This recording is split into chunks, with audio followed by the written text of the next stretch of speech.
Assalamualaikum warahmatullahi wabarakatuh. Selamat malam, salam sejahtera bagi kita semua dimanapun sahabat Daily Play berada. Kembali lagi bersama gua Fajar Sidik di acara yang paling kece tentunya di Daily Play Saham episode ke-29. Angka yang bagus ya, 29. Dalam angka yang bagus ini gue nggak hadir beberapa hari sebenarnya, Sabtu, Minggu, Senin, 3 hari ya, kurang lebih 3 hari gue nggak tampil karena disitu masih menyambut yang namanya Idul Adha, potong-potong korban dan juga kena kolesterol tentunya ya karena kebanyakan makan daging. Jadi rehat dulu dan sekarang udah fit lagi kondisinya. Jadi bisa gue mulai lagi nih untuk Daily Play Saham episode ke-29 gitu. Nah, banyak banget ya selama gue lagi nggak live, itu banyak banget kejadian-kejadian yang luar biasa. Baik terjadi di dunia saham maupun secara global. Salah satunya adalah di mana Argentina itu the next dari Sri Lanka diserang sama warganya ya. Kalau warganya sudah menduduki, kalau Argentina itu hampir menduduki, jadi dia udah mulai menyerang seperti kasus 98 atau kasus Sri Lanka, di mana kenaikannya itu udah sampai ke angka 60 digit, itu luar biasa besar.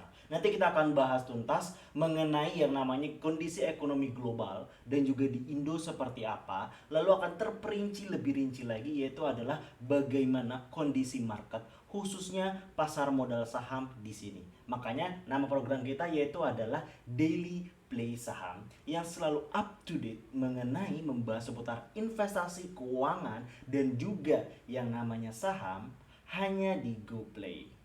Kurang lebih 1 jam ke depan gue bakal nemenin lu semua ngebahas ini secara tuntas. Nah, bagi lu yang belum tahu gimana caranya, jadi kalau pengen nanya-nanya nih, nanti kita akan membahas mengenai emiten-emiten nih, ataupun lu mau cerita tentang ekonomi atau tentang segala macam, dipersilahkan banget dengan cara lu komen di kolom chat ataupun memberikan stiker.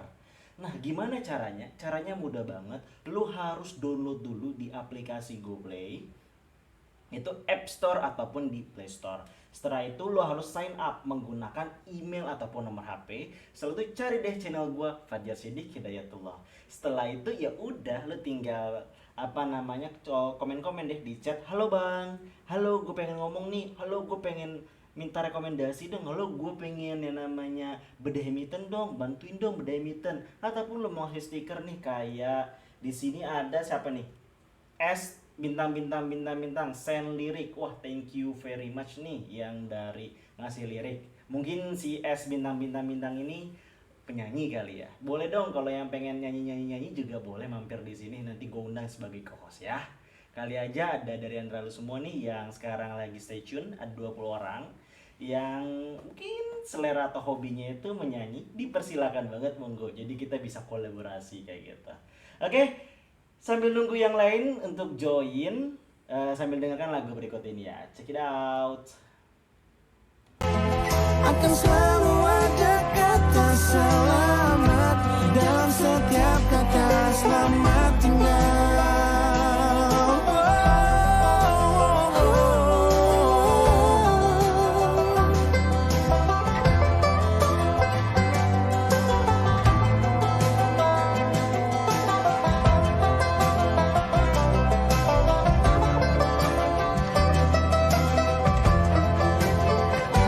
Andai dulu kau tak pergi dari hidupku, takkan mungkin ku temui cinta yang kini ku miliki.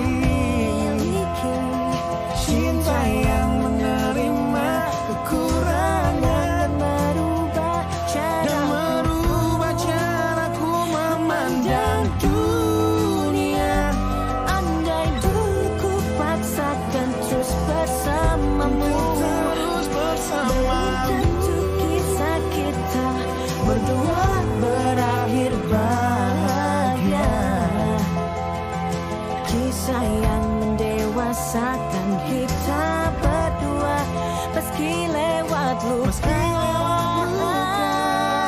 meski lewat luka. Oke, tadi adalah lagu pembuka kita di sini pada malam hari ini di episode ke-29 untuk sahabat Daily Play. Jadi seperti awal tadi, statement awal gua, woro-woro awal, bahwa Argentina itu apa namanya bisa dibilang sudah menunjukkan tanda-tanda yang namanya akan terjadi pergolakan. Salah satunya sudah mulai diserang, warga sudah muak, bahwa harga-harga pangan sudah mulai naik, tidak terkontrol. Akhirnya case-nya itu hampir mirip dengan Sri Lanka, di mana Presiden Sri Lanka atau Perdana Menteri ya, Presiden kalau nggak salah, Presiden Sri Lanka itu lari dari rumah dinasnya, dan rumah dinas dari presiden tersebut militer nggak bisa untuk menahan, akhirnya diduduki oleh warga dari Sri Lanka itu sendiri. Ini sebenarnya case-nya hampir-hampir mirip dengan apa yang terjadi di Indonesia pada tahun 98. Pada saat itu adalah di MPR kayak gitu yang terjadi. Dan ini terjadi lagi yang ada di Amerika, bukan Amerika, Argentina. Dan akan terjadi di beberapa negara berikutnya. Yang akan menyusul kalau misalkan kalau lu baca berita, di situ ada negara-negara Asia Tenggara yang ikut, dan istilahnya adalah dampaknya akan terasa, yaitu adalah inflasi hampir 2 digit. Memang di Indonesia sendiri inflasi itu masih di angka 3,5%. Tapi sekarang di bulan Juli, sambil menunggu pengumuman dari Bank Dunia berapa inflasinya, di mana menurut beberapa analis ekonomi bahwa suku bunga itu akan dinaikkan kembali, yang pada bulan Juni sudah dinaikkan 0,75 dan sekarang akan dinaikkan kembali. Nah, Indonesia akan melakukan pengumuman juga setelah dari Bank Dunia. Apakah tetap menahan ataupun akan menaikkan? Memang ada buah simalakama antara menaikkan dan menurunkan. Tapi jika tetap ditahan juga lebih banyak efek domino yang merugikan dibandingkan kalau menaikkan. Karena kenapa? Memang saat ini dunia, salah satunya di Eropa sana, itu sedang yang namanya terjadi krisis pangan, krisis energi, yang menyebabkan harga nilai komoditas itu mengalami kenaikan yang luar biasa. Oleh karena itu devisa negara banyak terbantu dari yang namanya krisis energi yang ada di Eropa sana akibat perang Rusia dan Ukraina. Artinya di sini masih ada penolong devisa negara Indonesia. Tapi tahukah lu semua nih sahabat Daily Play, bahwa di Eropa sana nih kisah energi ini udah berada krisis banget gitu. Bahkan warga Eropa ini diminta untuk hemat listrik. Bayangin nih, kalau lagi nonton bola nih kayak sekarang nih lagi pertandingan Liverpool lawan MU nih di Bangkok, ya. Mungkin ada yang dari lu tuh fans Liverpool sama MU kayak gua, fans Liverpool. Nah, dimana coba bayangin lagi nonton bola tapi redup, lampunya redup sebelah gitu. Karena apa? Eropa sedang mengalami krisis energi di depan mata akibat apa? Pengurangan pasok dari Rusia. Rusia diembargo ekonomi oleh negara-negara Eropa dan Amerika, dan Rusia membalasnya dengan menutup celah-celah dari yang namanya energi dari gas yang mengalir ke Eropa, itu ditutup semua, sehingga Eropa tidak punya pemasokan, sehingga mengakibatkan bahwa energi menjadi krisis. Berikut beritanya. Berita dari Harian Bisnis Indonesia. Krisis energi di depan mata, warga Eropa diminta hemat listrik. Bisnis.com, Jakarta. Warga Uni Eropa diminta mulai melakukan penghematan energi di musim panas untuk menghindari kekurangan energi di musim dingin mendatang. Dilansir Bloomberg, Komisioner Energi Uni Eropa Kadri Simpson mengatakan, pemutusan total pasokan gas Rusia akan mempersulit blok tersebut untuk mengisi lokasi penyimpanan gas hingga ambang batas 80% yang dibutuhkan pada awal November. Ia mengimbau warga dan industri untuk tidak menggunakan pendingin ruangan sebanyak tahun-tahun sebelumnya selama beberapa bulan ke depan untuk menghemat listrik menjelang musim dingin. Jika ada gangguan penuh, kami harus memprioritaskan penghematan. Ini cadangan pencegahan.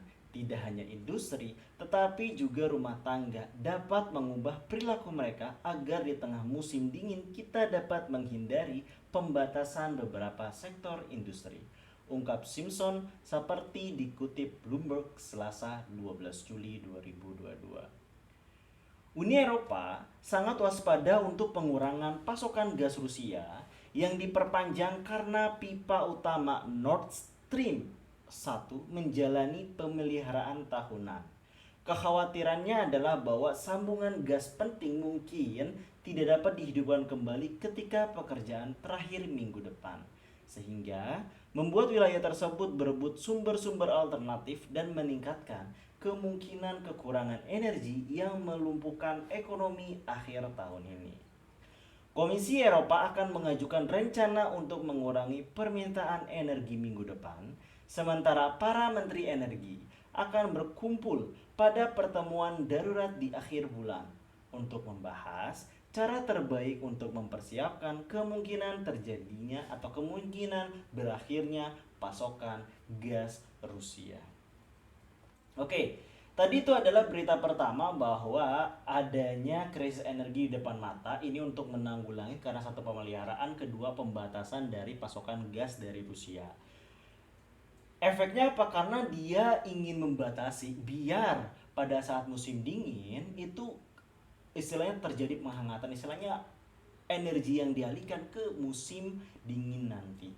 Ini menjadi sebuah potensi sebenarnya. Potensi apa? Seperti yang kita ketahui bahwa dalam dunia saham, sektor mining atau sektor komoditas khususnya batu bara ya, itu mengalami kenaikan biasanya karena mengalami kenaikan pada saat musim dingin, baik di Eropa ataupun di seluruh dunia. Pada saat ini, bahwa musim dingin itu biasanya dimulai November, Desember, Januari, Februari, Maret. Itulah yang disebut kita dengan istilah window dressing ataupun Santa Claus Rally. Dengan pembatasan ini, maka menurut dari gua pribadi ya, sektor mining akan menjadi primadona pada saat window dressing ataupun Santa Claus Rally pada akhir tahun nanti. Entah itu November, Desember, ataupun Januari nanti. Maka saham-saham dari batu bara itu menjadi primadona emas ya kayaknya. Primadona emas yang bisa lu kumpul baik untuk melakukan trading harian maupun sebagai momentum trading ataupun sebagai swing trading. Apa sih bang perbedaan antara daily trading, swing trading, dan momentum trading? Ibaratnya seperti ini. Daily trading adalah seorang pedagang yang menjajakan dagangannya itu setiap harinya. Setiap harinya dia buka toko, buka lapak, dia perjualbelikan di pasar. Banyak kan yang datang ada A, B, C, D, E. Nah itu adalah yang namanya trader harian. Berbeda halnya dengan trader mingguan ataupun bisa disebut sebagai swing trading, di mana dia melakukan transaksi jual beli itu enggak tiap hari. Contohnya misalkan lu buka online shop, kan online shop enggak tiap hari ada order. Ya kalau ada lagi momentumnya atau lagi bisa mingguan, bisa bulanan, baru ada transaksi jual beli. Enggak ada fisiknya sama sekali. Itu swing trading. Dan yang terakhir yaitu adalah yang namanya momentum trading. Momentum trading adalah suatu orang atau seorang pedagang yang melihat momentum bahwa ke depan ini bakal viral nih, ke depan ini harga akan naik nih. Sebagai contoh misalkan beberapa waktu lalu kita ketahui bahwa harga batu akik itu bisa sampai ratusan juta bahkan miliaran. Siapa yang sangka 5 atau 10 tahun sebelumnya bahwa batu akik nih, batu gitu ya, bisa harga segitu.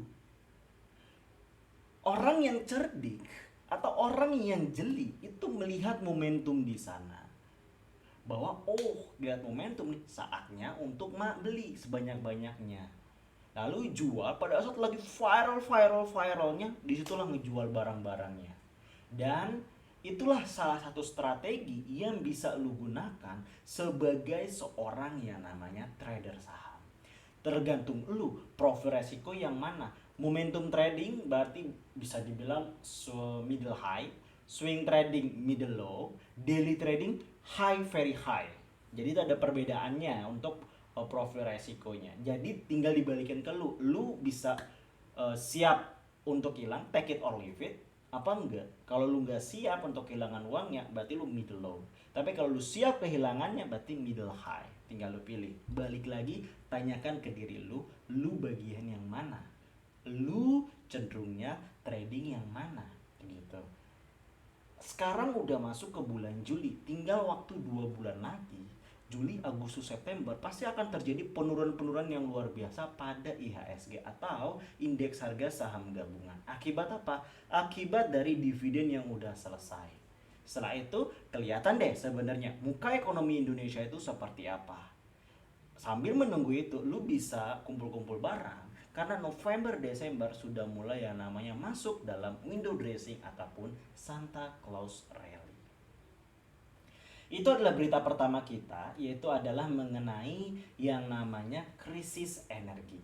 Masih ada 19 orang yang stay tune. Kalau ada pertanyaan-pertanyaan, lu bisa komen-komen di kolom chat. Silakan banget, caranya mudah banget. Lu harus download dulu di aplikasi Play Store ataupun di App Store. Ketik nama GoPlay. Setelah itu, lu sign up deh menggunakan email atau nomor HP dan cari deh channel gua, Fadiar Sidik Hidayatullah. Jangan lupa untuk follow, like, share, dan subscribe. Dan kalau misalkan lu ketinggalan nih atau ada yang masuk di tengah-tengah, caranya mudah banget. Lu tinggal konten nih atau buka youtube.com. Setelah itu cari deh channel gua, Seni Pasar Modal. Di situ lu bisa ulang mau episode berapa yang lu ulang. Dan kalau konten itu bermanfaat, jangan lupa untuk like, share, dan subscribe. Karena satu jempol lu, kegiatan jempol lu mungkin gak berarti, tapi ada manfaat yang luar biasa ke seseorang lain yang istilahnya benar-benar membutuhkan materi ini. Kita istirahat sejenak.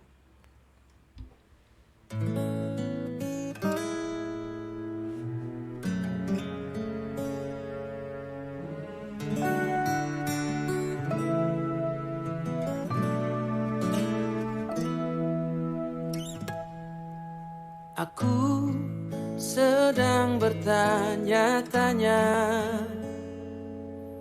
tentang perasaan kita. Benarkah kita saling mencinta? Atau hanya pernah saling cinta? Bukankah kamu juga merasa dingin mulai menjalari percakapan kita? Pertanyaan, kamu sedang apa? Terkesan hanya sebuah formalitas saja. Oke. Thank you, udah pada minum semua. Jadi kita lanjut aja ke berita kedua, di mana tadi kita ketahui bahwa krisis terjadi di mana-mana. Enggak hanya sebenarnya terjadi di Eropa sana, di Indonesia pun mulai terasa sebenarnya krisisnya. Dari mulai yang namanya adalah krisis pangan udah mulai terasa, di mana harga-harga bahan pokok udah mulai naik. Dan yang sekarang lagi heboh yaitu adalah bahwa untuk isi bensin Pertalite itu harus mendaftarkan dulu, harus mempunyai akun dulu di yang namanya My Pertamina. Di mana di situ lu harus yang namanya mengisi akun, daftar, mengisi akun dan mengisi uang di situ dalam bentuk wallets yang istilahnya kolaborasi dengan yang namanya link aja kalau nggak salah. Nah, hal ini menggambarkan bahwa sebenarnya peran penting di zaman 2022 semenjak pandemi COVID-19, kehidupan shifting digital luar biasa besar pertumbuhannya. Dan inilah yang menjadi salah satu deret alasan masyarakat Indonesia menggunakan bank digital. Enggak lagi mereka itu menggunakan dompet tebel-tebel karena yang namanya adalah duitnya banyak, segepok 1 juta, 2 juta, 3 juta di dompet. Sekarang dompet tipis nggak ditebak-tebak. Karena apa? Dompetnya itu di HP sekarang. Itulah salah satu kelebihan dari kehidupan shifting kita dari konvensional ke digital, termasuk masyarakat Indonesia. Berikut berita dari dataindonesia.id. Ini sederet alasan masyarakat Indonesia gunakan bank digital. Bisa dilihat kita, ini adalah alasan-alasannya. Paling tinggi adalah tidak merepotkan. Jelas, karena cuma menggunakan gawai. Zaman sekarang kayaknya nggak ada orang yang nggak menggunakan gawai ya. Kedua, mudah penggunaan. Ketiga, efisiensi waktu. Iyalah, mudah penggunaan, efisien waktu. Karena kenapa? Hanya sekadar scan barcode atau QR itu udah bisa. Lalu yang keempat, punya banyak fitur. Jelas, misalkan buat isi token, isi HP, ataupun listrik dan sebagainya macamnya, transfer dan segala macamnya bisa banget. Itu punya banyak fitur. Lalu selanjutnya, mudah melacak keuangan. Lalu integrasi dengan e-wallets lebih nyaman. Integrasi dan dengan e-commerce lebih aman karena nggak takut dicopet ya. Kalau dicopet kan misalkan dulu nyimpan 1 juta di dompet dicopet udah lenyap. Tapi kalau di HP, HP-nya hilang pun 1 juta lu masih ada di e-wallet tersebut, jadi nggak hilang. Selanjutnya adalah rekomendasi orang lain. Inilah persentase pertimbangan seseorang, khususnya masyarakat Indonesia, dalam menggunakan bank digital ataupun e-wallets. Oke, jadi lu tim yang mana nih? Di sini ada 19 orang nih, ada 19 orang. Lu tim yang mana? Apakah tim yang menggunakan e-wallet atau udah shifting ke digital, ataupun masih secara konvensional, yang masih menggunakan uang cash? Coba komen dong di kolom chat di sini. Bang, gue masih menggunakan konvensional. Kasih alasannya. Bang, gue menggunakan bank digital. Kasih alasannya. Kali aja alasan-alasan lu itu sesuai dengan yang tadi berita tadi. Oke? Mungkin kalau lu nggak malu-malu sekarang ya lu bisa nonton di YouTube. Nanti lu baru kepikiran, lu silahkan komen. Sambil nunggu yang komen, dengerin lagu berikut ini ya.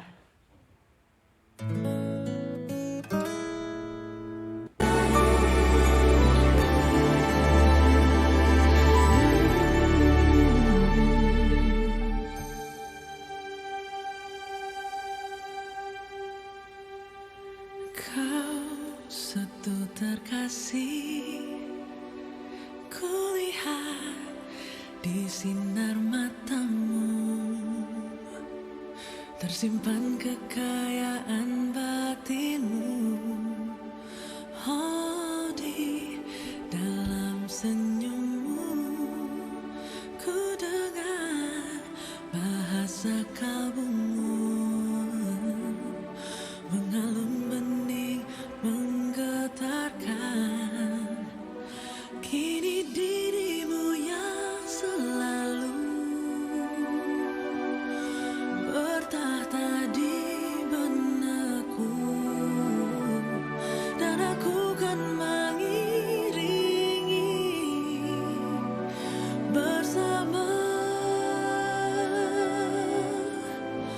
di setiap langkahmu.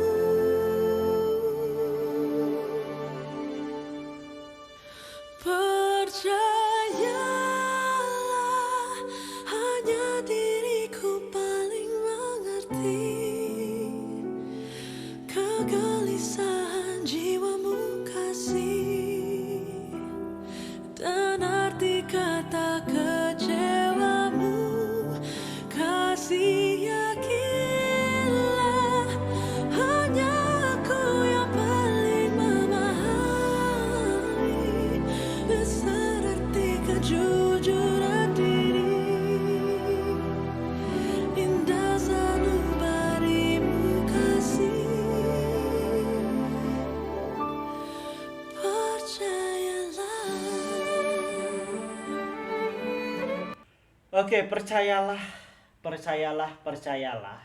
Walaupun lo punya bank digital, e-wallet atau segala macamnya, kalau lu masih membelanjakan uang lu ke luar negeri gitu ya, bukan membeli produk-produk dalam negeri, percayalah, akan terjadi suatu kejadian luar biasa, khususnya di ekonomi Indonesia. Yaitu apa? Yaitu akan terjadinya yang namanya resesi. Resesi adalah sesuatu yang ditakuti oleh seluruh dunia, oleh semua negara. setelah resesi, depresi. Mungkin kita akan mengelak, enggak bakal Indonesia kena. Gak masalah. Tapi lu bisa lihat Turki, kenaikan 70%. Lu bisa lihat Sri Lanka, langsung kolaps, kebanyakan utang. Lu lihat Argentina, lu lihat Amerika. Indonesia, apakah nggak ngutang? Ngutang juga kan. Tetapi angka inflasinya rendah. Tetapi, walaupun Indonesia sudah dibuat sekondusif apapun, baik oleh pemerintah dan regulatornya, tetapi tidak bisa menggambarkan ketakutan dari para investor, baik investor asing maupun investor domestik. Bagi lu yang belum tahu nih, ini ada 19 orang yang belum tahu, bahwa investor itu adalah orang yang menanamkan modalnya ke suatu perusahaan yang listing di Bursa Efek Indonesia, yaitu di pasar modal. Bisa dalam bentuk obligasi, bisa dalam bentuk deposito, bisa dalam bentuk reksadana, bisa dalam bentuk exchange traded fund, bisa dalam bentuk yang namanya saham. Jadi bisa banyak, sebutannya semua adalah investor. Tapi secara umum kita lebih mengenal kata investor identik dengan yang namanya saham. Investor saham. Nah, berbicara mengenai investor saham tadi, baik dunia, yaitu adalah secara asing di luar Indonesia, foreign dan juga di domestik, itu mereka sebenarnya adalah wait and see terhadap yang namanya kehidupan makro global dan mikro global. Bagaimana keputusan The Fed, bagaimana keputusan Bank Indonesia dalam merespon apa yang terjadi di dunia. Apa yang terjadi? Seperti contoh adalah timah yang mengalami anjlok minus sekian persen. Bagaimana dengan yang namanya negara-negara lain terhadap krisis pangan? Bagaimana terhadap negara-negara lain yang berpacu dalam yang namanya inflasi dan suku bunga? Hal inilah yang membuat ketakutan-ketakutan inilah yang membuat indeks harga saham gabungan yang merupakan wajah awal, wajah depan dari ekonomi Indonesia itu ambruk pada perdagangan hari ini 12 Juli 2022. Terkoreksi 0,06%. Bisa kita lihat, baca beritanya, berita dari Harian Bisnis Indonesia. Big Caps kena banting di akhir. IHSG ditutup terkoreksi 0,06%. Bisnis.com Jakarta sempat bergerak di zona hijau, indeks harga saham gabungan ditutup ke zona merah pada perdagangan awal pekan Selasa 12 Juli 2022 akibat mayoritas saham Big Caps boncos. Berdasarkan data Bloomberg, pukul 15.01 WIB, IHSG melemah 0,06% atau 3,85 poin ke level 6.718,29. Indeks sempat menguat ke level tertinggi intraday 6745,42 dan paling dalam melemah ke level 6.708,17. Sebanyak 273 saham menguat, 220 saham melemah, 196 saham stagnan.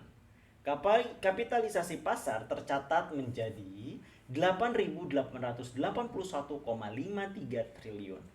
Di antara saham-saham Big Caps, saham PT Bank Jago Arto menjadi paling boncos, turun 5,16%. Disusul PT GoTo yang melemah 2,37%. Jajaran BUMN juga turun menghiasi zona merah seperti BBRI, BBNI, BMRI, dan Telkom yang turun masing-masing 0,24%, 0,67%, 0,67%, dan 0,74%. Adapun jajaran 10 Big Caps yang menahan tekanan indeks lebih dalam yakni PT Chandra Asri Petrochemical (TEPIA) yang menguat 3,72%.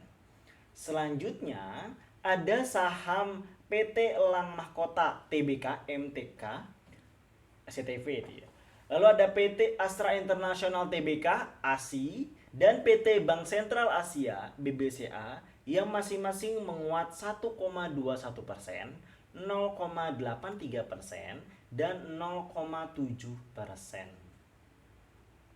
Sedangkan saham-saham yang menghiasi jajaran top loser diantaranya CEM, LEN, NETV, Becap, Kepig, dan Meta yang masing-masing melorot 6,9%, 6,78%, 6,75%, 6,47%, 6,25%, dan 5,3%. Jajaran top gainers diisi diantaranya Agro, BRIS, CAK, RMKE, Asha, dan Atap yang masing-masing 24,6%, 21,12%, 14,75%, 11,63%, 10,89%, dan 8,77%. Sebelumnya, Head of Research Mirae Aset Sekuritas Haryanto Wijaya tetap optimis bahwa perekonomian Indonesia dan juga IHSG bisa bertahan di tengah kenaikan IHSG dan suku bunga global. Kita merevisi target akhir tahun menjadi 7.400 dari sebelumnya di level 7.600. Pesimis ya, dari 7.600 ke 7.400. Ungkap Haryanto dalam acara Media Day Mirae Aset Sekuritas secara virtual Selasa 12 Juli 2022. Ini kayak sebuah kata kontradiktif ya. Ingat di kata-kata tadi. Head mengatakan tetap optimis, tetapi dia merevisi dari 7.600 ke 7.400 akhir tahun nanti. Itu kok optimis dibalut pesimis ya. Ya udah. Kita lanjut. Selain itu merevisi target IHSG tahun 2002 menjadi 7.400, dia juga merevisi target bull case dari sebelumnya di level 8.000 menjadi 7.800. Sedangkan untuk skenario bear case dipertahankan di level 6.100. Lalu kita lanjut ke yang namanya bedah. Coba kita bedah IHSG. Ini adalah indeks harga gabungan pada perdagangan hari ini 12 Juli 2022. Bisa kita lihat bahwa dia terbentuk gap ya. Gap up sebutannya. Apa ini gap up? Gap up itu adalah suatu kejadian di mana harga pembukaan, ini harga pembukaan lebih tinggi dibandingkan harga penutupan dibandingkan dengan ini.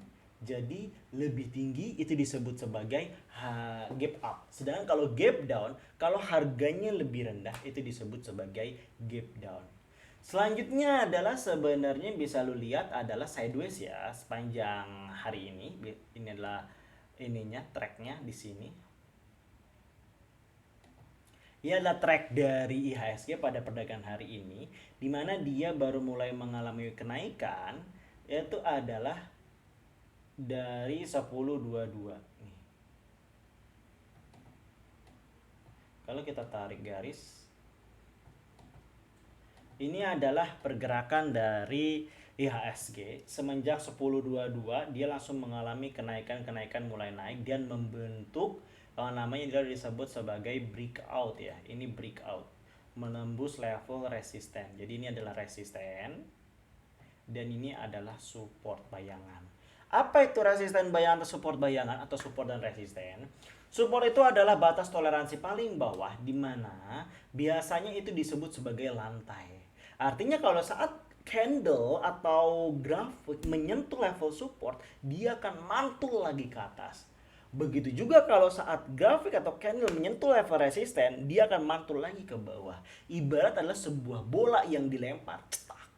Pada saat menyentuh lantai, pada suatu titik akan lempar ke atas, pada saat lempar ke atas akan ke bawah. Tekanan yang terus menerus akan membuat jebol, baik itu jebol atas ataupun jebol bawah. Tapi kalau cuma 1 kali 2 kali, ya nggak bakal jebol. Itulah yang disebut sebagai level support dan resisten terkuatnya. Dan ini hari ini level support terkuatnya berada di 6.718,88 serta level resisten berada di 6.733,28. Lalu bagaimana untuk perdagangan besok? Kalau kita lihat volume aja. Kita lihat volume di sini, bentar. Kita lihat volume, terjadi kenaikan pada jam ini. Pada jam 14.00, di mana secara overall kalau lo lihat ini adalah merah darah. Artinya banyak distribusi yang terjadi. Tetapi setelah menjelang jam 2 sampai jam 3 itu mengalami hijau. Di sini hijau, ada merahnya, kita anggap impas. Jadi kalau kita ambil selama 1 jam terakhir itu dikumpul luar biasa pada perdagangan hari ini 12 Juli 2022. Kita harus membaca maknanya nih. Saat volumenya tinggi di akhir-akhir tapi menenggang jam 2, berarti ada kemungkinan akan terbentuk gap up kembali. Tetapi karena volumenya kecil, maka akan terjadi adalah cenderung koreksi ataupun sideways seperti ini. Jadi dia untuk menembus level 6.800 itu sangat-sangat kecil. Kita lihat ke paling mundur aja. Nih, dia untuk menembus ke level ini 6.780 itu membutuhkan effort yang luar biasa.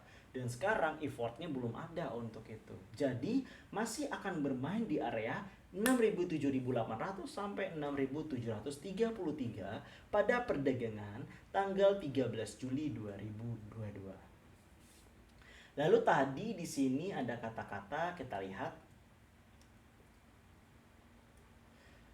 yang menjadi penyebab penurunan 0,06% adalah salah satunya jajaran Bank BUMN. Kita bedah di sini ada BRI, BBNI, BMRI dan Telkom.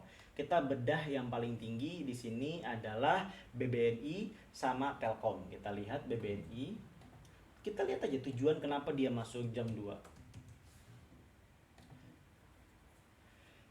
Lihat, kalau kita ngeliat di Bank BBNI, kalau kita ngeliat jangka panjangnya, dia secara secondary ini adalah turun, lagi tren turun.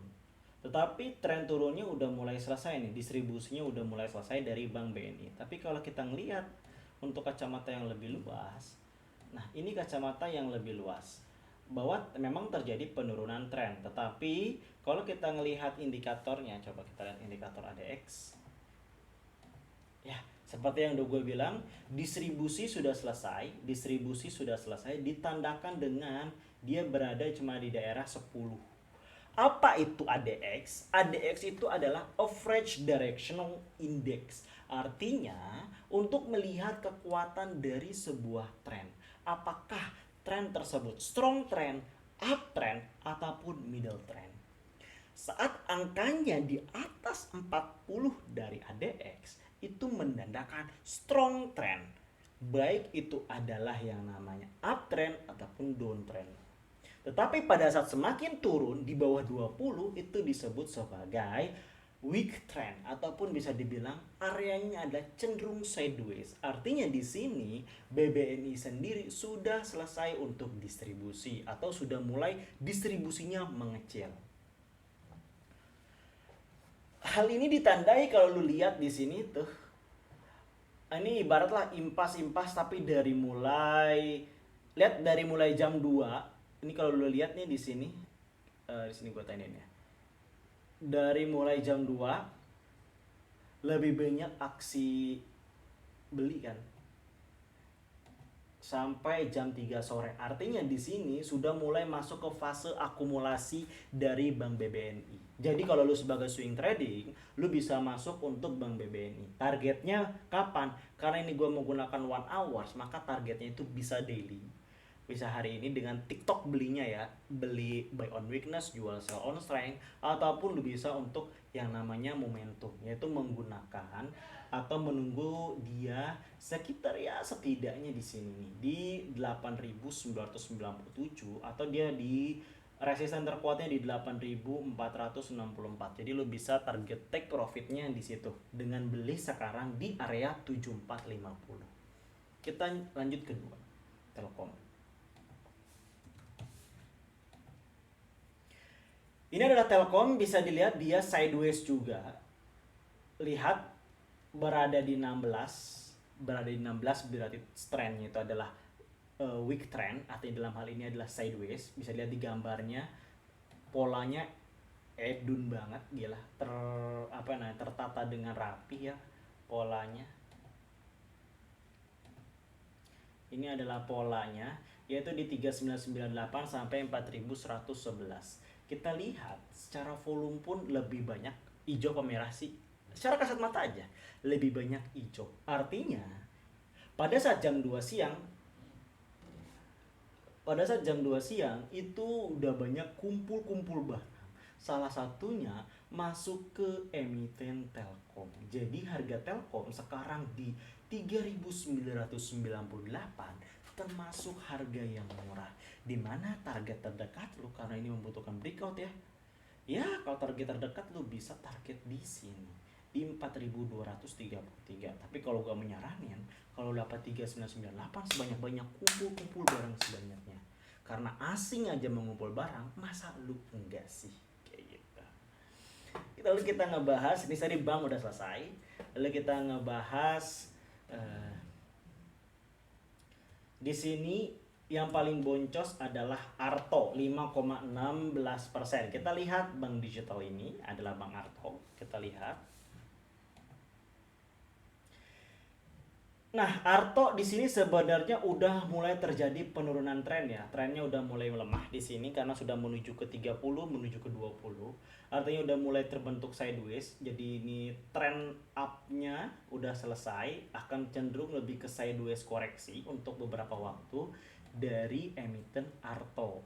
Kalau kita melihat, kalau di sini imbang lah ya antara distribusi dan akumulasi. Jadi lebih nggak jelas lah kalau misalkan Arto, kita nggak bisa lihat. Tapi di akhir-akhir sebenarnya lebih banyak aksi akumulasi di sini ya. Nih lihat, di akhir-akhir semenjak tanggal 5 Juli 2022 udah mulai banyak aksi beli dan jualnya pun baru sedikit. Jadi masih banyak barang yang akan dinaikkan. Jadi ini koreksi normal bisa dibilang, dan akan kembali naik untuk dari Arto. Memang sekarang minus 5, sekian persen, tetapi karena ini adalah bank digital di mana kondisi pandemik, di mana orang shifting ke digital, maka Bank Arto menjadi salah satu emiten favorit ya, emiten favorit untuk menjadikan salah satu trading, ya trading jual beli ya, silakan aja. Tapi sekali lagi disclaimer is on.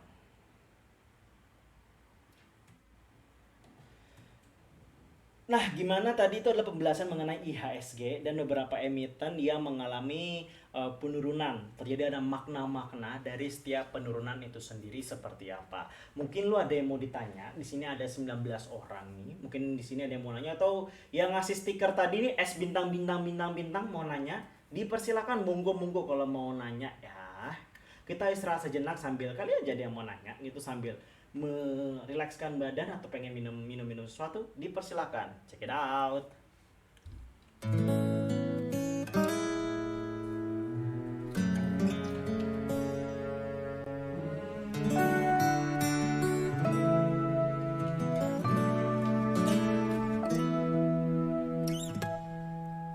Aku sedang bertanya-tanya tentang perasaan kita. Benarkah kita saling mencinta, atau hanya pernah saling cinta? Bukankah kamu juga merasa dingin mulai menjalari percakapan kita? Pertanyaan, kamu sedang apa? Terkesan hanya sebuah formalitas saja. Coba tanyakan lagi pada hatimu, apakah sebaiknya kita putus atau terus? Kita sedang mempertahankan hubungan, atau hanya sekedar menunda perpisahan? Oke, Oke, thank you for waiting. Di sini masih ada 19 orang. Jadi lu pengen komen-komen silakan banget komen. Lu harus download dulu aplikasi GoPlay ya, dengan cara lu harus download dulu di App Store ataupun Play Store, ketik yang namanya GoPlay. Habis itu lu harus download dan juga lu sign up menggunakan email ataupun nomor HP dan cari deh channel gua Fajar Siddiq Hidayatullah. Karena gua selalu hadir nemenin malam hari lu setiap hari jam 9 malam. Jadi dicatat, dibunyikan loncengnya, jangan lupa di-subscribe. Dan juga kalau lu yang ketinggalan ya, dia nonton mungkin di tengah-tengah, lu bisa nonton tayangan ulangnya di channel YouTube gua Seni Pasar Modal. Kita balik back to topic. Di sini tadi kita melihat bahwa perekonomian global dan segala macamnya itu saling beresonansi antara satu dengan yang lainnya. Hal ini menandakan sebenarnya global dan dunia itu tidak baik-baik saja. Salah satu tanda resonansinya itu adalah ini, berita dari CNBC Indonesia. Asing larikan dana 12 triliun, saham ini paling banyak dijual. Jakarta, CNBC Indonesia, dana investor asing di pasar modal domestik tercatat berkurang 12,08 triliun dalam sebulan terakhir. Gelombang aksi jual investor asing terjadi di semua pasar. Tercatat asing melepas net sell 9,32 triliun di saham pasar reguler. Sedangkan di pasar negosiasi dan tunai asing melego 2,75 triliun saham RI. Meski demikian, sejak awal tahun investor asing masih mencatatkan beli bersih net buy sebesar 58,28 triliun rupiah. Meskipun angka ini tampaknya semakin terkikis akibat gelombang aksi jual baru-baru ini.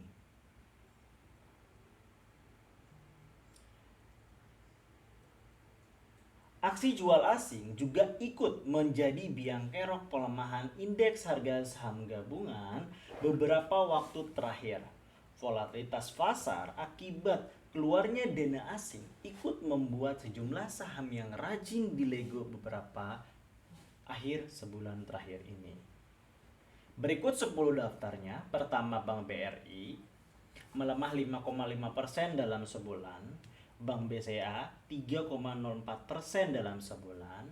MDKA melemah 18,30% dalam sebulan. Telkom Indonesia melemah 1,95% dalam sebulan. Bank BNI 8,16% dalam sebulan. Aneka Tambang Antam 20,18% dalam sebulan. ITMG 2,51% dalam sebulan. Bank Mandiri 9,15% dalam sebulan. Inco atau Vale Indonesia 27,78% dalam sebulan. Bank Arto kinerja saham stagnan dalam sebulan. Jadi apa yang gue bilang tadi adalah melemah-melemah. Kalau lu ya jeli terhadap hal ini, kata melemah tersebut diganti dengan kata diskon. Melemah diganti diskon.